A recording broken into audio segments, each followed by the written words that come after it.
இப்போ இவ்வளோ நேரம் உங்கள்ட்ட ஒரு பேரண்ட் பாயிண்ட் ஆஃப் வியூல பேசிட்டு இருந்தேன். ஒரு ஸ்டூடண்ட் பாயிண்ட் ஆஃப் வியூல ஒரு கொஸ்டின் கேட்கிறேன். இது என்கிட்ட ஒரு ஸ்டூடண்ட் கேட்ட கொஸ்டின். சார் ஒரு இன்னைக்கு இருக்கிற லைஃப்ல ஒரு நார்மல் 12த் ஸ்டூடண்ட் லைஃப் எப்படி இருக்குன்னா, மார்னிங் எந்திரிக்கிறான், ஒரு டியூஷன் போறான், ஸ்கூலுக்கு போறான் திரும்ப. ஈவினிங் வந்து டியூஷன் போறான். ஸோ கம்ப்ளீட்டா அவனோட ரொட்டீன் வந்து ரொம்ப பேக்டா இருக்கு. ஸோ இந்த மீன் வயல் அவனால நீட்டுக்கோ, ஜெர்பிலுக்கோ படிக்க முடிய மாட்டேங்குது. இது ஒரு 90% ஆஃப் ஸ்டூடண்ட்ஸ் ஃபேஸ் பண்ணக்கூடிய ஸ்ட்ரகிள் இன்னைக்கு. ஒரு நார்மல் ஸ்கூலுக்கு போற ஸ்டூடண்ட்.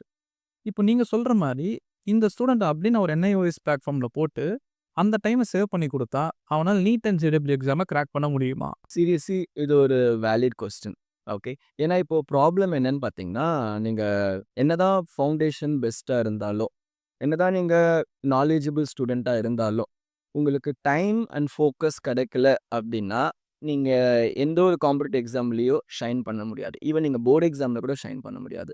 இப்போ அவனுடைய ரொட்டீன் எப்படி மாறிருது? ஒரு ஒரு பையனுடைய ரொட்டீன் எப்படி மாறிருதுன்னா, 10த் வரைக்கும் 9த் வரைக்குமே மோஸ்ட்லி பசங்க ரொம்ப ஃப்ரீயா தான் இருக்காங்க. 10த் வரும்பொழுது போர்ட் எக்ஸாம் உடைய ஒரு ப்ரெஷர் இருக்கு. அண்ட் அவங்க ஃபர்ஸ்ட் டைம் அத அட்டெம்ப்ட் பண்ண போறாங்கன்றபோது அந்த கியூரியாசிட்டி இருக்கு. அதுக்காக அவங்க வொர்க் பண்றாங்க. அதுவே 10த் எக்ஸாம் போர்ட் எக்ஸாம அட்டெண்ட் பண்ண உடனே அவனுக்கு அந்த கியூரியாசிட்டி கம்மியாயிடுது. ஓகே, போர்ட் எக்ஸாம்னா இப்படிதான் இருக்கும் அப்படின்ற ஒரு ஐடியா கிடைச்சது. அதே கியூரியாசிட்டி அவனுக்கு 12த்ல வருதான்னு பார்த்தீங்கன்னா இல்ல. ஃபர்ஸ்ட். ஓகே, அப்ப அந்த இடத்துல டீவியேஷன் ஒண்ணு ஸ்டார்ட் ஆகுது. அப்ப அவனுடைய கியூரியாசிட்டி எங்க போகுதுன்னா, ஆ நம்ம இந்த மாரி ஒரு ஃபேன்சி காம்படிட்டிவ் காம்படிட்டிவ் எக்ஸாம்ஸ்லாம் சொல்றோம் பார்த்தீங்களா? நீட்டு, ஜேஇ இந்த மாரிலாம் சொல்றோம்ல. இத நோக்கி போகுது ஃபர்ஸ்ட்டு. அப்ப அவனுடைய டிசிஷன் இத பேஸ் பண்ணி இருக்கு ஃபர்ஸ்ட்டு. 10த் முடிச்ச உடனே. பேரண்ட்ஸ் என்ன பண்றாங்க, ஓகே என் பையன் ரொம்ப பேஷனேட்டா இருக்கான் அப்படின்னு சொல்லிட்டு சேர்த்து விட்டுர்றாங்க. ஓகே. ஸோ இப்போ ஒரு பையன் 2 ஆப்ஷன் இருக்கு. ஒண்ணு வந்து பயோ மேத் எடுத்து நீட்டுக்கு ப்ரிப்பேர் பண்றான். இல்ல சிஎஸ் எடுத்து ஜேஇ ப்ரிப்பேர் பண்றான். இதுல பயோ மேத் எடுக்கிற பசங்க நீட்டும் எழுதுவாங்க. ஜேஇயும் எழுதுவாங்க. ஃபர்ஸ்ட் ஆஃப் ஆல் அதுவே ஒரு தப்பான ஒரு ஆஸ்பெக்ட் அது. அது பண்ணக்கூடாது. ஏன்னா நீங்க வந்து ஒரு காம்படிட்டிவ் எக்ஸாம சூஸ் பண்றீங்க அப்டின்னா, உங்களுடைய ஃபுல் ஃபோக்கஸ் ஏதாவது ஒண்ணு நோக்கி இருக்கணும். ஓகே. ஸோ இதுல சக்சஸ் ரேட்ன்றது யாருக்கு அதிகமா இருக்கும்னா, யாரு ஒருத்தர் ஒரு பர்ட்டிகுலர் எக்ஸாம ஃபுல் ஃபோக்கஸ் பண்ணி படிக்கிறாங்களோ, அவங்களுக்கு success of getting percentage of getting success is very high. Okay. நான் இதையும் அட்டெண்ட் பண்ணுவேன், அதையும் அட்டெண்ட் பண்ணுவேன்ற பொழுது, நீங்க பார்க்கலாம். இப்போ ஒரு நீட் டாப்பர்ல வந்த பையன் ஜேஇலயும் வந்து 99% எடுத்துக்கிறான் அப்படின்னு சொல்லிட்டு நம்ம சொல்றோம். But how many students? Okay. ஏன்னா 22 லேக் ஸ்டூடண்ட்ஸ் எழுதுற ஒரு காம்படிட்டிவ் எக்ஸாம்ல எத்தன பேர் நீட்லயும் கிராக் பண்ணிட்டு, ஜேஇயும் 99% எடுக்குறாங்கன்ற ஒரு கொஸ்டின் இருக்கு. அப்ப நம்ம வெறும் அந்த ஒரு பர்ட்டிகுலர் பெர்சனையோ, இல்ல அந்த ஒரு பர்ட்டிகுலர் செக்மெண்ட்ட மட்டும் வச்சு இதுதான் ரியாலிட்டின்னு நம்பக்கூடாது. 1. ஸோ இப்போ ஒரு ஸ்டூடண்ட் என்ன பண்றான்னா, நான் ஃபர்ஸ்ட் சொன்ன மாரி 10த் போர்ட் எக்ஸாம்ல ஒரு கியூரியாசிட்டி இருக்கு. அது முடிச்ச உடனே 11த்ல அவருடைய கியூரியாசிட்டி எங்க போகுதுன்னா, நீட்டுக்கோ, ஜேஇக்கோ போகுது. ஓகே. பட் பேரண்ட்ஸ் உடைய மைண்ட் செட்ல இன்னுமே எப்படி இருக்குன்னா, board exam still is more important. Okay. அப்ப அவங்க ஸ்கூல்லயே இப்படிதான் சூஸ் பண்றாங்க. போர்ட் எக்ஸாமும் பெர்ஃபெக்ட்டா இருக்கணும். நீட் ஆர் ஜேஇயும் இருக்கணும் அப்படின்ற மாரி. So mostly parents school integrated ப்ரோகிராம்னு ஒரு ஆப்ஷன் இருக்கு. அதுல போய் சேர்த்துடுறாங்க. ஸ்கூல் இன்டகிரேட்டட் ப்ரோகிராம்னா எப்படி இருக்கும்னா, அந்த ஸ்கூல்லயே நம்மள மாரி இன்ஸ்டிடியூஷன்ஸ் போயிட்டு பசங்கள கிளாஸ் எடுப்பாங்க. ஓகே. ஸோ இப்போ 2 ஆப்ஷன் இருக்கு. ஒண்ணு ஒரு ஸ்கூல் இப்போ ஃபார் எக்ஸாம்பிள் நம்ம ஒரு எக்ஸாம்பிள் ஒரு ஸ்கூல் எடுத்துக்கிறோம் அப்படின்னா, அந்த ஸ்கூல் வந்து எந்த இன்ஸ்டிடியூட்டோடயும் டை அப் பண்ணல. ஓகேவா? ஸோ அப்படின்னா ஆஸ் அ ஸ்டூடெண்ட்டா நீங்க அந்த ஸ்கூல்ல காலையில போர்ட் எக்ஸாம்க்கு படிப்பீங்க. ஈவ்னிங் ஆனா நீங்க போயிட்டு நீட்டோ, ஜேஇக்கோ ஒரு கோச்சிங் இன்ஸ்டிடியூட்ல படிப்பீங்க. இதுல வந்து உங்களுக்கு ஒரு அட்வான்டேஜ் இருக்கு. என்னன்னா, ஸ்கூல்ல படிக்கும்போது அதுக்காகவே ட்ரெயின்டான பிஎட் ஸ்டாஃப்ஸ் உள்ள இருப்பாங்க. அவங்க உங்களுடைய போர்ட் எக்ஸாம பெர்ஃபெக்ட்டா பார்த்துப்பாங்க. You will get a very good knowledgeable teachers அங்க 1. செகண்ட் ஈவ்னிங் வரீங்கன்னா, எங்க வரீங்கன்னா, இந்த கோச்சிங் இன்ஸ்டிடியூஷன்ஸ்க்கு வரீங்க. இங்க இதுக்காக பிரிப்பேர் பண்ண நாலேட்ஜபிள் ஃபேக்கல்டீஸ் இருப்பாங்க. அப்போ அந்த பையனுக்கு 2 செட் ஆஃப் சொல்யூஷன் கிடைக்குது ஃபர்ஸ்ட்டு. 2 செட் ஆஃப் சொல்யூஷனும் எப்படின்னா, இது ஒரு எக்ஸ்ட்ரீம், அது ஒரு எக்ஸ்ட்ரீம். ஓகே. அப்ப அவனால அத ஈஸியா புரிஞ்சுக்க முடியுது. ஸ்கூல்ல ஒரு அளவுக்கு புரிஞ்சுக்கிறான். இங்க வந்து இன்னும் அது பெட்டரா புரிஞ்சுக்கிறான். ஓகே. இன்னும் நெறைய ஸ்கூல்ஸ்ல அவனுக்கு புரியல அப்டின்னாலும் இங்க புரிஞ்சுக்கிறான். அட்லீஸ்ட் இங்க புரியலன்னா இங்க வாட்டெவர். அப்போ இது பார்க்க ஸ்கூல் பிளஸ் கோச்சிங்ன்றது ஒரு மாரி அலைன்டா இருக்கும். பட் இதில ஒரு டிஸ்அட்வான்டேஜ்ன்னு பார்த்தீங்கன்னா, லைக் ஒரு போர்ட் எக்ஸாம் நியர்பை வர வர ஸ்கூல்ஸ் என்ன பண்ணுவாங்கன்னா, அவங்களுடைய டைமிங்க எக்ஸ்டெண்ட் பண்ணிருவாங்க. அப்ப என்ன ஆகும்னா, ஆட்டோமேட்டிக்கா பசங்களால இந்த காம்படிட்டிவ் எக்ஸாம்க்கு கோச்சிங்க்கே முடியாது ஃபர்ஸ்ட் ஆஃப் ஆல். ஏன்னா யூசுவலா நீங்க சொன்ன மாரி ஸ்கூலோட டைம் மார்னிங் 9:00 டூ 4:00ன்னு வச்சுக்கோங்க. போர்ட் எக்ஸாம் பக்கத்தில வர வர நியர்லி செப்டம்பர், அக்டோபர் மாசம்லாம் பார்த்தீங்கன்னா, ஸ்கூல் டைம் 8 மணி வரைக்கும் 7:30 வரைக்கும்லாம் எக்ஸ்டெண்ட் பண்ணிருவாங்க. ஏன்னா board exam results mandatory for the school. அவங்கள தப்பு சொல்ல முடியாது. பட் அந்த இடத்துல நம்ம ஒரு கோச்சிங்க்கு போயிருப்போம். அந்த இடத்துல நம்ம 2 வருஷத்துக்கு சேர்த்து நம்ம பே பண்ணியிருப்போம். இப்ப நம்ம போல அப்படின்ற பொழுது, அவங்க ஒரே ஒரு ஆப்ஷன் குடுப்பாங்க. நீங்க வீக்கெண்ட் பேட்ச்சா மாத்திக்கோங்கன்னு.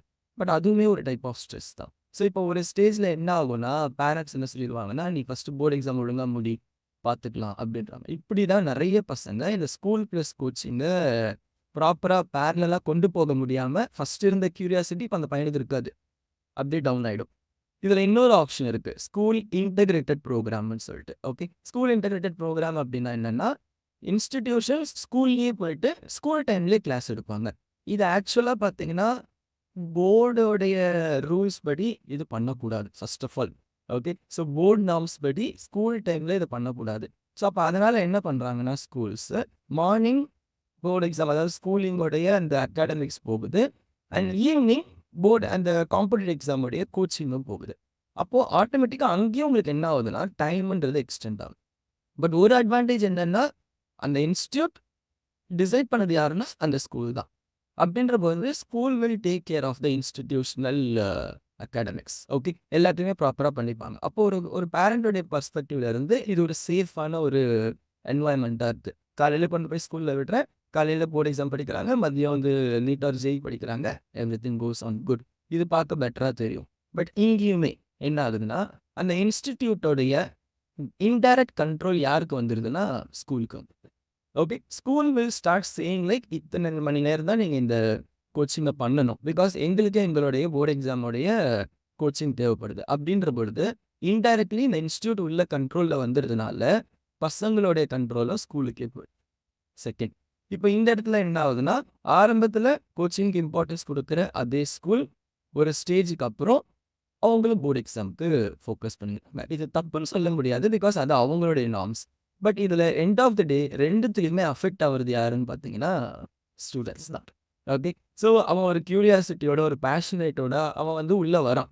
பட் ஆனா அவனுக்கு ஒரு juggling between board and NEET, juggling between board and ஜேஇன்னு வரதுனால, ஒரு ஸ்டேஜ்க்கு அப்புறம் அவனே வந்து டிசப்பாயிண்ட் ஆயிடுறான்.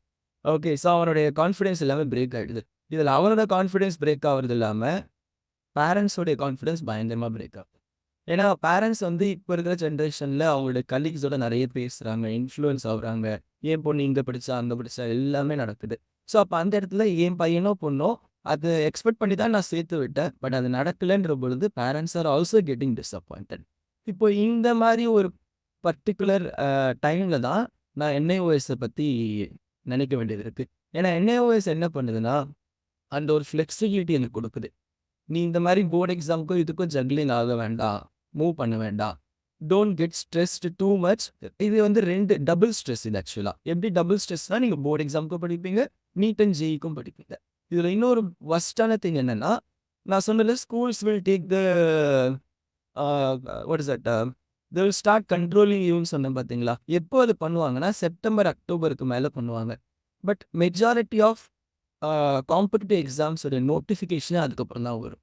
அப்போ ஒரு பையன் வந்து 11th சேர்ந்து 1½ வருஷம் இது நீட்க்கோ, ஜேஇக்கோ படிக்கிறான்னு வச்சுக்கோங்க. அவனுடைய டார்கெட் பர்ட்டிகுலர் டைம்ன்றது நவம்பருக்கு அப்புறம் தான். பட் அந்த டைம்ல யார் ஃபோக்கஸ் மாறிடுறாங்கன்னா, ஸ்கூலுடைய ஃபோக்கஸ் மாறிடுது. அப்போ அவன் பண்ண எதுவுமே வந்து நீங்க சொன்ன மாரி ஃபர்ஸ்ட்டு சொன்னீங்கல்ல, யூஸ்லெஸ்ஸா போயிடுது அப்படின்னு சொல்லிட்டு. அவன் பண்ணது எல்லாமே யூஸ்லெஸ்ஸா போயிடுது.